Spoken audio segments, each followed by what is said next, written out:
Hello everyone. आज हम solve कर रहे हैं जेम 2024 में जो फिजिक्स के पेपर में क्वेश्चंस पूछे गए थे। ये क्वेश्चन पूछा गया है क्लासिकल मैकेनिक्स से, जहां पर स्टेटमेंट कुछ इस तरीके से गिवन है कि satellite of mass 10 kg in a circular orbit around a planet is having a speed v is equal to 200 metre second. ठीक है, the total energy of satellite is in kilo joule. ठीक है, हमसे total energy जो है वो calculate करने के लिए कहा गया है सैटेलाइट की इन किलो जूल। ठीक है, तो देखिए, हमें पता है कि सर्कुलर ऑर्बिट में जब कोई प्लेनेट मूव करता है तो उसमें जो पोटेंशियल एनर्जी का एक्सप्रेशन होता है वो बेसिकली 1/r के डायरेक्टली प्रोपोर्शनल होता है। ठीक है, यानी कि r के इनवर्सली प्रोपोर्शनल होता है। ठीक, अब ये कॉन्सेप्ट यानी कि ये पोटेंशियल एनर्जी का जो डिपेंडेंसी है वो बताने का जो पर्पज है वो ये है कि हम इस क्वेश्चन को सॉल्व करने के लिए वायरल थ्योरम का यूज करने जा रहे हैं, जो इस क्वेश्चन के लिए सबसे इजीएस्ट अप्रोच है। तो यदि आपको पता होगा कि आपके पास कोई पोटेंशियल टर्म है और वो डायरेक्टली प्रोपोर्शनल है r to the power n के, ठीक है, तो हमारे पास जो काइनेटिक एनर्जी होती है यानी कि average of kinetic energy is equal to n/2 average of potential energy. ठीक, तो यहाँ पर कितना हो जाएगा काइनेटिक एनर्जी, यहाँ पर हो जाएगा हमारे पास काइनेटिक एनर्जी n/2 यानी कि -1/2 एवरेज ऑफ पोटेंशियल एनर्जी। क्यों? क्योंकि यहाँ पर यदि हम देखें तो यहाँ पर जो n की वैल्यू है वो कितनी है, -1।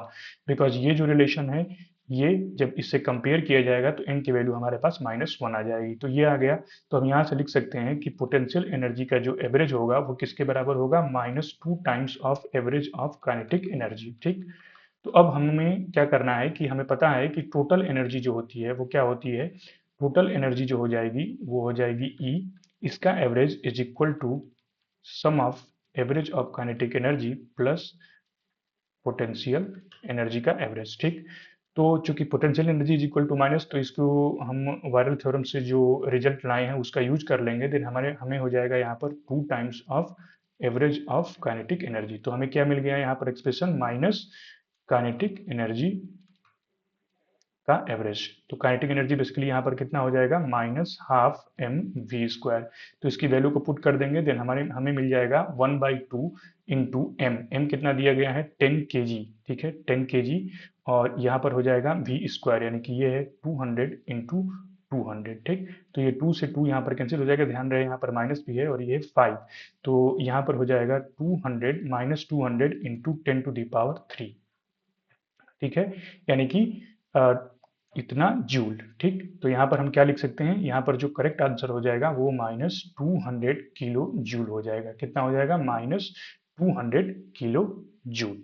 ठीक है, नेक्स्ट यदि क्वेश्चन की बात करें, देन नेक्स्ट क्वेश्चन जो है वो मैथमेटिकल फिजिक्स से पूछा था, जिसमें बहुत ही स्ट्रेट फॉरवर्ड एक क्वेश्चन पूछा गया था, जिसमें हमें जस्ट कैलकुलेट करना था एरिया ऑफ ट्राइंगल। ठीक है, और उस ट्राइंगल का दो साइड्स जो है वो हमें गिवन था, vector O A and vector O B, और जो ट्राइंगल था वो था ओ ए बी।